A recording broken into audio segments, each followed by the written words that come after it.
Hi, it's Fanny. Welcome to another book review. I did not mean to clap my hands there. Today we're talking about the third book in the Throne of Glass series, Heir of Fire. Pause for thumbnail. There. Anyway, this is yet another excellent addition to this series, and while I was like collecting my thoughts for the review of this, when I finished this one, I accidentally got so excited that I went to the library and made them order in the next one, so I already read that one too, and that made me kind of confuse the facts or the events in the books, so I started writing a review of the fourth one instead of this one. And I got about 1 page of handwritten notes before I had to flip back and start the writing down my thoughts on this one.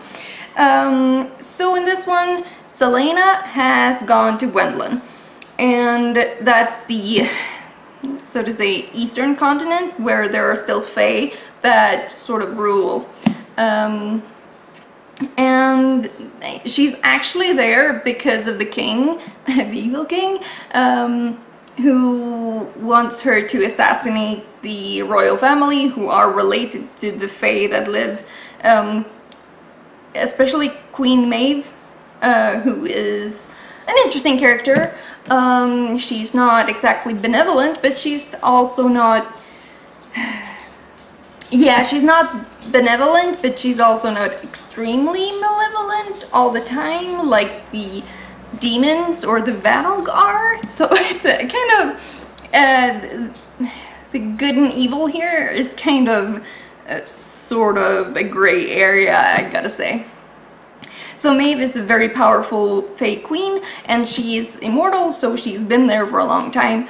From the events of the 2 previous books, Selena has a bit of accumulated baggage as well as from her time as a slave, so there is a lot of that to work through when she's trying to access her...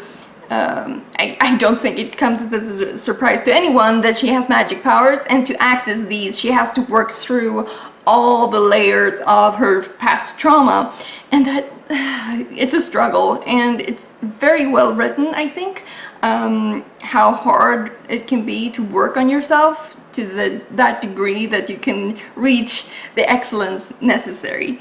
And the other characters also go through like their own evolution, like Kale, her former best friend kind of and fiance, he's struggling with his relationship to the crown and the crown prince, while also like trying to understand and protect the populace, and his loyalty there is kind of starting to shake because he knows what the king is doing is not right, and at the same time he has his code of honor, and his father is trying to make him do one thing, and he himself is sort of thinking that that's what he's gonna do, but then yeah. I'm trying to not be spoilery. Then we have Dorian, who also has... I kind of assume that you've read the first 2 books or seen my other 2 reviews before you watch this. So Dorian and his powers, he's struggling, and because of his father's policies with magicians, he's trying to suppress everything. And actually, with the help of the healer that has been patching up our heroes up until now, without asking questions and not telling anyone that, oh, there's a big like secret passage that they're always coming through and stuff, with the help of her, he's actually managing to suppress these powers.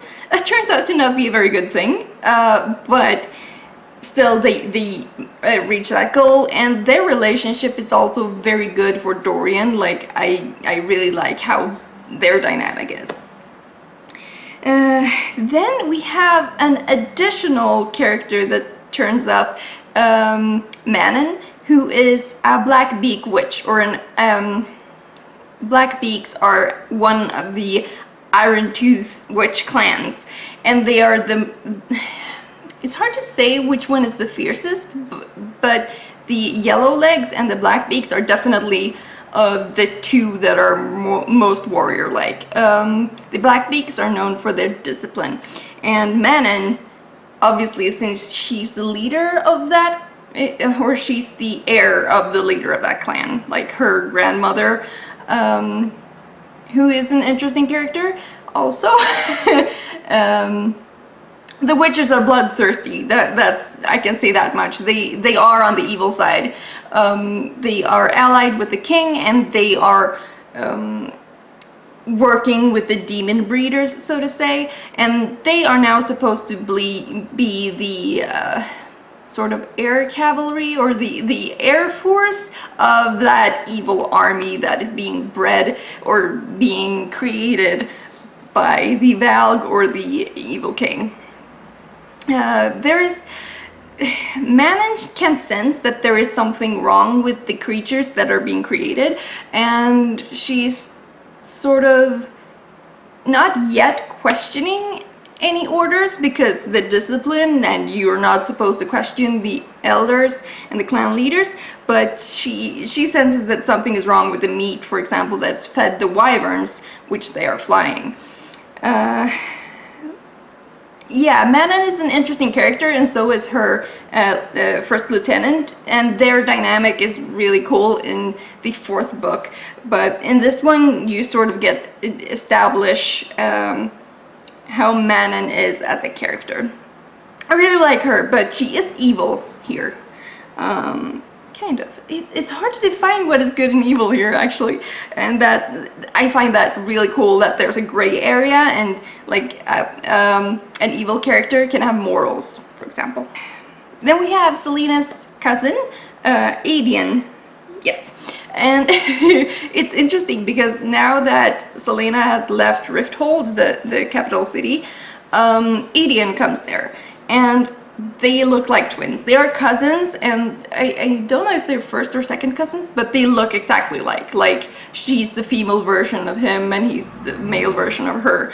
So anyone or her friends quite quickly spot the resemblance, and they know that he's related to the royal line of the fallen kingdom to the north. I don't remember what it's called. So that's quite startling to both Dorian and Chaol when they see that, oh wait, this guy and Selena must be related, and especially since Selena left clues to Chaol as to who she is. You can guess from the title, she's heir to a throne. Like, how hard is that to figure out? Also, there are clues throughout the other books.